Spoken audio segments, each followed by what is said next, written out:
My fiancée told me my family wasn't welcome at our wedding because they were embarrassing and her friends would judge us. So I said okay. Then 2 weeks later, she was standing at the altar in front of 200 guests and I wasn't there, and neither was anyone else she expected to see. I'm 31 years old and I own a small plumbing business in the suburbs. Nothing fancy, but it pays the bills and keeps me busy 6 days a week, and I'm the kind of guy who shows up on time, fixes what's broken, and doesn't make excuses when something goes wrong. My dad spent 40 years as a welder at the same factory before he retired. My mom worked the morning shift at a diner for as long as I can remember. My brother works for the railroad, and my sister teaches third grade at the elementary school 2 miles from where we all grew up. We're not rich, we're not connected, and we don't have the kind of stories people tell at cocktail parties. But every Sunday we have dinner together at my parents' house, and that's been the one constant in my life since I was a kid. My family is loud. They laugh too much. They tell the same stories over and over. My dad still wears BOLO ties to anything he considers formal, and my sister's 3 kids run around the house like it's a playground. But they're mine, and I never thought I'd have to defend that to anyone until I met Victoria. I met her 2 years ago when she called my business because her bathroom sink was leaking and the property management company wasn't responding fast enough. And when I showed up, she answered the door in workout clothes with her hair pulled back, and I remember thinking she looked like she belonged in a completely different zip code than the one I was standing in.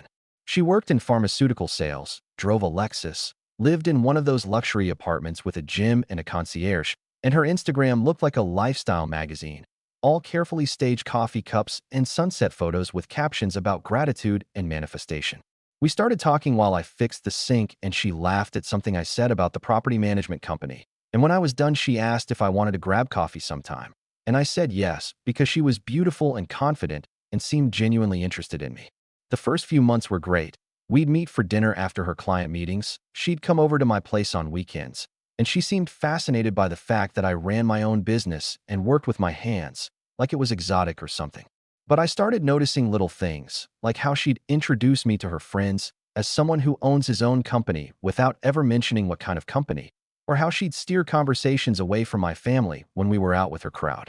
One of her friends actually asked if I was really a plumber, like she'd just discovered I had a criminal record, and Victoria laughed it off, but I saw the look in her eyes, that quick flash of embarrassment before she recovered. When I proposed last spring, I knew the ring needed to be expensive because she'd been dropping hints for months about what her friends' fiancés had bought, and I ended up spending more than I wanted to because I convinced myself it was an investment in our future, that it mattered to her, so it should matter to me. She said yes. She cried. She took about 50 photos of the ring before she even hugged me. And within 24 hours, the engagement photos were all over social media with captions about fairy tales and finding your person. The wedding planning started immediately, and it became clear pretty fast that this wasn't going to be the backyard barbecue kind of wedding I'd always imagined. This was going to be an event, a production, something people would talk about for years. Victoria had Pinterest boards, spreadsheets, vendor comparisons, and a vision that required a specific venue, a specific photographer, a specific florist, and a budget that started at $15,000 and somehow climbed to $32,000 before I even understood what was happening. Every conversation was about the aesthetic, the vibe, the experience we were creating for our guests. And whenever I suggested something simpler or cheaper, she'd look at me like I'd just suggested we get married at a gas station. I was paying for most of it because her salary went toward her lifestyle and her student loans, and I didn't mind contributing because I figured that's what you do when you're building a life with someone. But I started feeling less like a groom and more like a checkbook with a signature. My family was excited about the wedding. My mom had already started talking about what she'd wear. My sister volunteered to help with anything we needed and was planning to bring her kids, and my dad made some joke about finally getting to walk down an aisle without it being in a courtroom. But Victoria started making comments, small things at first, about how we needed to curate the guest list carefully and how not everyone understands formal events. And I didn't think much of it until she asked me how many people from my side I was planning to invite. I said probably 40, maybe 50, because I had my immediate family, my aunts and uncles, my cousins, a few guys from high school like my buddy Marcus, and some of my regular clients who'd become friends over the years. She got quiet for a second and then said we needed to talk about the overall composition of the wedding. And that's when I started to realize this wasn't going to be a conversation about numbers. This was going to be a conversation about who my family was. She started picking people apart one by one, never directly, but always with concern wrapped in practicality. saying things like how my mom was so enthusiastic, but would she really be comfortable in a formal setting? Or asking if my dad had something he could wear besides that tie, or mentioning that kids at weddings were really disruptive and couldn't my sister get a babysitter for the day. I pushed back at first, defending each person, explaining that my mom had been to plenty of formal events and my dad could wear whatever he wanted and my nieces and nephew were family and they deserved to be there. But Victoria had an answer for everything. She'd say she wasn't trying to exclude anyone. She just wanted everyone to feel comfortable. And wouldn't it be awkward for my family if they felt out of place around her friends and colleagues? She made it sound like she was protecting them, like she was doing them a favor by suggesting maybe we keep the list smaller and more intimate.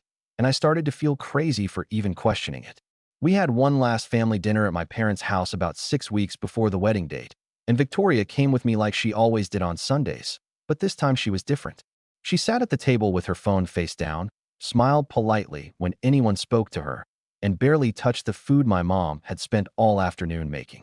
My family tried to include her in the conversation, asking about the wedding plans, telling stories about other family weddings, and my mom even offered to help with any last-minute decorations or setup, but Victoria just kept saying everything was handled and giving these tight little smiles that didn't reach her eyes.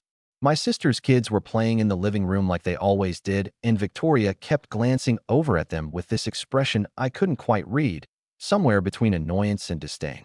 I watched my mom's face fall just slightly when Victoria brushed off her offer, and I watched my dad glance at me across the table with this look that said he knew something was wrong, but wasn't going to say anything in front of everyone. After dinner, Victoria said she wasn't feeling well and wanted to leave early, so we said goodbye and drove back to her apartment in silence. And the whole time I kept thinking about how cold she'd been, how separate she'd made herself from the people I loved most. That night in her apartment, she finally said what she'd been building up to for months, and the way she said it was so calm and rational that it almost didn't register as cruel at first. She said we needed to talk about the wedding guest list, and I said okay, thinking we were going to discuss seating arrangements or plus ones, but then she told me she didn't think we should invite most of my family. And the room got very quiet. I asked her what she meant, and she said that her friends and colleagues were going to be there, people who were important to her career and her social circle.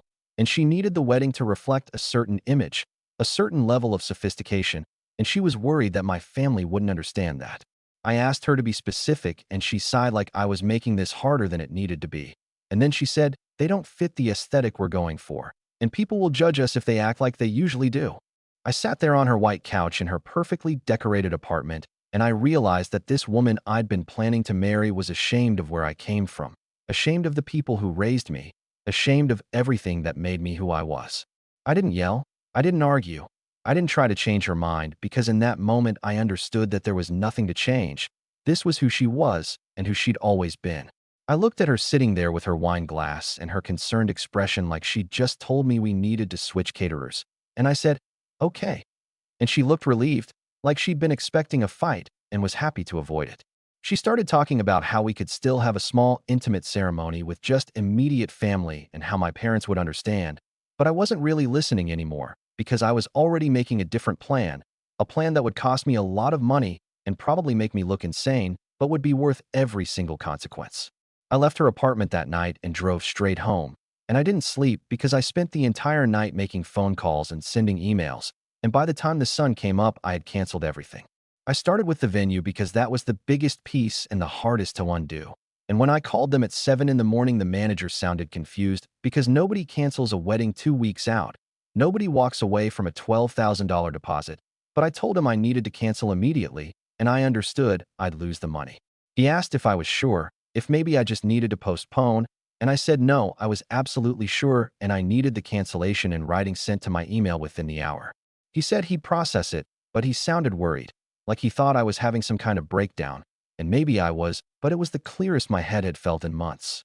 Next was the caterer, and that conversation was shorter because they'd dealt with cold feet before, and the woman on the phone just sighed and said she'd send the final invoice for the deposit and the advance payment and wish me luck. The photographer was apologetic, said she hoped everything was okay, and mentioned she had a cancellation clause that meant I'd only lose half the deposit instead of all of it, which was decent of her considering I was screwing up her schedule. The florist was less understanding, told me this was extremely unprofessional and that she'd already ordered specialty flowers that couldn't be returned, and I said I'd pay for them anyway, and to send me the bill. The DJ didn't answer, so I left a voicemail. The cake designer said she'd been working on fondant decorations all week and would still charge me for the labor. And the wedding planner responded to my email with 3 question marks and then called me 6 times in a row until I finally picked up. She wanted to know what was happening, if Victoria knew, if this was a fight we could work through, and I told her Victoria didn't know yet and no, this wasn't something we were working through. This was done. The planner said she'd coordinated over 300 weddings and she'd never seen a groom cancel everything without telling the bride. And I said, well, now she'd seen it, and I needed her to document everything in writing and send all final invoices to my email. She tried one more time to talk me out of it, said that weddings were stressful and people said things they didn't mean, but I cut her off and told her I'd pay her in full for her services up to this point, and I appreciated her work, but the wedding was not happening. After I hung up, I sat in my kitchen with my laptop and a legal pad and started making a list of everyone who'd been invited. And I realized Victoria had done most of the inviting through her social media and some fancy website she'd set up, but I had the email list because I'd been helping track RSVPs. I opened a new email, addressed it to everyone on the list, and wrote the simplest message I could think of. The wedding scheduled for 2 weeks from Saturday had been canceled. There would be no ceremony, no reception, and I apologized for any inconvenience or travel plans that had already been made. I didn't explain why. I didn't blame anyone. I just said it was canceled and left it at that, and then I hit send before I could second-guess myself. The replies started coming in within minutes, mostly confusion and concern, people asking if everything was okay and if there was anything they could do, but I didn't respond to any of them because I didn't owe anyone an explanation and I knew that whatever I said would get back to Victoria before I was ready. I blocked her number, blocked her on social media, blocked her email, and then I called my supplier where I get my parts and told him I was taking 2 weeks off starting immediately, something I'd never done in the 6 years I'd been running my business. He asked if I was okay, and I said I would be, and he said to take the time I needed and not to worry about anything. Then I called my brother and asked if I could stay at his place for a while, and he said yes without asking questions because that's the kind of family I have, the kind that shows up when you need them without needing to know all the details first. I packed a bag, threw it in my truck, and drove to my brother's apartment on the other side of town, and for the first time in 2 years I felt like I could breathe. My brother was at work when I got there, but he'd left the spare key under the mat like he said he would, and I let myself in and just sat on his couch staring at nothing for a while, trying to process what I'd just done. I'd walked away from a wedding, from a relationship, from 2 years of my life, and I'd done it in the span of about 4 hours without talking to anyone or getting permission or trying to salvage anything. Most people would say I should have talked to her first, should have tried to work it out, should have given her a chance to apologize or explain, but those people didn't hear what I heard in her voice when she said my family didn't fit her aesthetic, didn't see the look on her face when she talked about them like they were a problem to be managed. I knew that if I tried to talk to her, she'd find a way to spin it, to make it sound reasonable, to convince me that she was just being practical and that I was overreacting, and I couldn't let that happen because I already knew the truth. The truth was that she'd never respected where I came from, and someone who doesn't respect your past will never really respect your future. The truth was that I'd spent 2 years trying to be enough for her, trying to smooth off my rough edges and fit into her world, and it still wasn't enough because the problem was never me. The problem was that she wanted someone she could show off, and I was just someone who fixed toilets for a living. The truth was that my family, the people who raised me and loved me and showed up for me every single Sunday, deserved better than to be treated like embarrassments, and if she couldn't see their value, then she couldn't see mine either. I thought about my mom offering to help with decorations and Victoria brushing her off, thought about my dad's BOLO tie and Victoria's contempt, thought about my sister's kids and Victoria calling them disruptive, and I felt my decision solidify into something unshakable. My brother came home around 6 and found me still on the couch, and he sat down next to me and asked what happened. I told him everything, start to finish, the comments about my family, the conversation in her apartment, the cancellations, the email to the guests, and he listened without interrupting until I was done. When I finished, he was quiet for a minute, and then he asked if I was sure, if this was really what I wanted, and I said I'd never been more sure of anything. He nodded and said okay then. And then he asked if Victoria knew yet. I said no. I'd blocked her on everything, and she probably thought we were still getting married. And he looked at me with this expression that was half concern and half respect, and said that she was going to find out eventually, and it was probably going to be bad. I said I knew. I said I was ready for whatever came next, and he said, all right, then we deal with it together. That night, I couldn't sleep even though I was exhausted. And I kept thinking about what was going to happen when Victoria figured it out, when she realized that the venue was canceled and the vendors were gone and nobody was coming. Part of me felt guilty, felt like maybe I should have at least told her first, but the bigger part of me remembered her sitting in her apartment with her wine glass, telling me my family wasn't good enough, and that part felt absolutely nothing. When I added up all the deposits and payments I'd already made to vendors, it came to about $28,000 that I'd never see again, money that was just gone, but I'd bought something more valuable than any of that. I'd bought my self-respect back, I'd bought my family's dignity, and I'd bought the knowledge that I'd never again let someone make me ashamed of who I was. The next few days were strange and quiet. I stayed at my brother's place and avoided my phone even though it was off, avoided social media even though I'd blocked her, avoided thinking about what she was doing or planning or expecting. My brother went to work every day, and I just existed in his apartment, ordered takeout, watched TV, and tried to figure out what my life was going to look like now that I'd blown it up. On the fourth day, my sister called my brother's landline, which I didn't even know he still had, and when I answered, she said the whole family knew what happened and they wanted me to come to Sunday dinner. I said I didn't know if I was ready to talk about it, and she said I didn't have to talk about anything. I just needed to be there, and something about the way she said it made me realize I needed to go. Sunday came, and I drove to my parents' house for the first time since the night I'd left Victoria's apartment.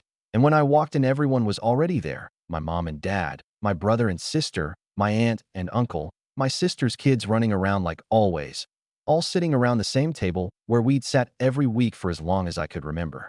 My mom hugged me without saying anything, and my dad squeezed my shoulder, and we sat down and ate dinner like we always did, and nobody asked me questions or made me explain myself or told me what I should have done differently.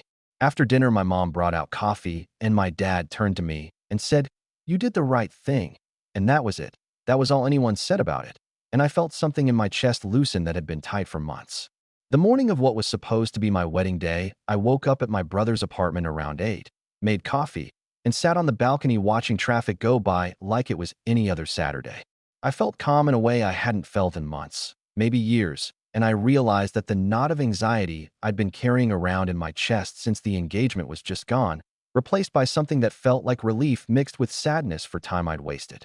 My phone was still off, still blocked from everything connected to Victoria, and I had no intention of turning it back on because whatever was about to happen didn't need my participation, it just needed to happen. Around 10, my brother came out to the balcony with his own coffee and asked how I was doing, and I said I was good, surprisingly good actually, and he nodded like he understood, even though I wasn't sure I understood it myself.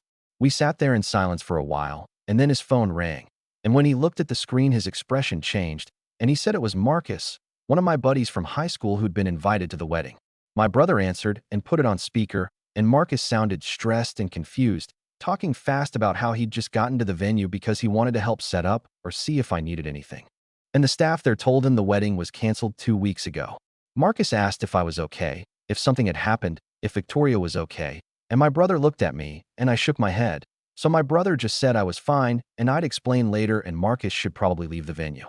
Marcus said, "All right," but he sounded worried. And after my brother hung up, we both sat there knowing that in the next few hours, everything was going to explode. Around 11, my brother's phone started ringing constantly. Different people from the guest list, all asking the same questions, all trying to figure out what was happening. And he stopped answering after the third call because there was nothing he could tell them that wouldn't make things worse. I asked him if anyone had mentioned Victoria, and he said no, not yet, but someone would eventually, and when they did, we'd know that she'd found out. The call came at 1:15, and this time it was from a number my brother didn't recognize. And when he answered, it was one of Victoria's bridesmaids, a woman I'd met maybe twice, and she was nearly screaming into the phone asking where I was and what I'd done, and did I realize that Victoria was at the venue in her wedding dress. My brother put the phone on speaker again, and the bridesmaid was saying that Victoria had shown up at noon like everything was normal, had gotten ready in the bridal suite with all her bridesmaids, had taken photos, had done her makeup and hair, and then when it was time for the ceremony to start, the venue coordinator pulled her aside and showed her the cancellation paperwork from 2 weeks ago. The bridesmaid said Victoria didn't believe it at first, said there must be some mistake, said I'd never cancel our wedding without telling her. But then the coordinator showed her my signature on the cancellation and the date and the email confirmation. And Victoria just stood there in her dress in front of 200 guests who were starting to realize something was very wrong.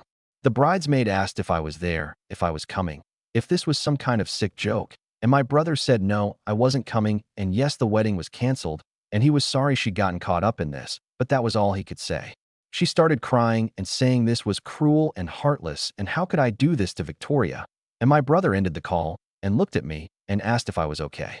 I said yes, and I meant it. Because even though I knew Victoria was humiliated and hurt, and probably destroying her phone trying to reach me, I also knew that she'd done this to herself by trying to erase the people I loved. My brother's phone kept ringing, kept buzzing with texts, and eventually he turned it off too because there was nothing either of us could do and nothing either of us wanted to say. Over the next few days, the story spread like wildfire, across social media, through mutual friends, through the vendors who'd been involved, and I heard through my sister that Victoria had posted something about being blindsided and betrayed, had painted herself as the victim of a groom who disappeared without explanation. Her friends rallied around her, started posting things about red flags and dodging bullets, started talking about me like I was some kind of monster who'd left a woman at the altar for no reason. But then something shifted because one of the bridesmaids, the same one who'd called my brother, apparently had a crisis of conscience and told someone the real story, told them that Victoria had wanted to exclude my family from the wedding because they weren't good enough for her image, and that version started spreading too. Suddenly, there were two narratives fighting for dominance: Victoria's story about being abandoned and the truth about why I'd left, and public opinion started to turn when people realized this wasn't just cold feet or a groom freaking out. This was someone drawing a line about respect and family. Victoria tried to salvage her image, posted something about how relationships are complicated and people grow apart. But the damage was done, and her comment section filled up with people asking if it was true that she'd banned my family, asking if she really cared more about aesthetics than actual love. She ended up deleting her social media accounts completely, and I heard through my sister that she'd moved back in with her parents because she couldn't handle running into people who knew what happened.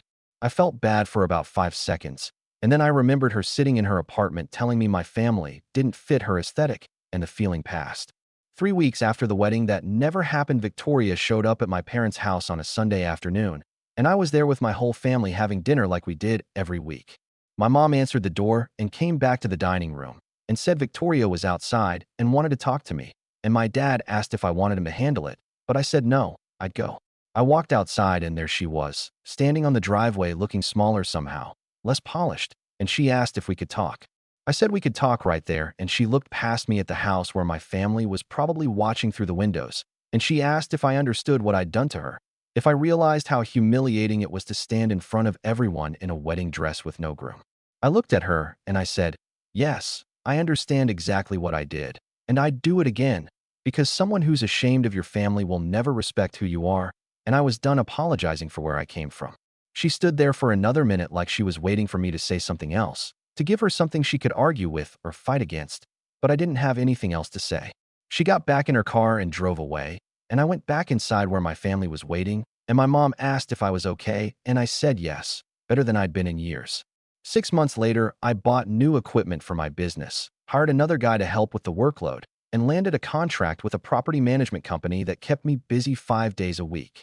I never heard from Victoria again, never saw her at any of the places we used to go, and I assumed she'd moved on with her life somewhere else. My brother asked me once if I regretted how I'd handled it, if I wished I'd done it differently, and I told him the truth, that the only thing I regretted was not seeing who she really was sooner, but better late than never. What do you think about this story? Let me know in the comments, drop a like, and don't forget to subscribe for more real-life stories.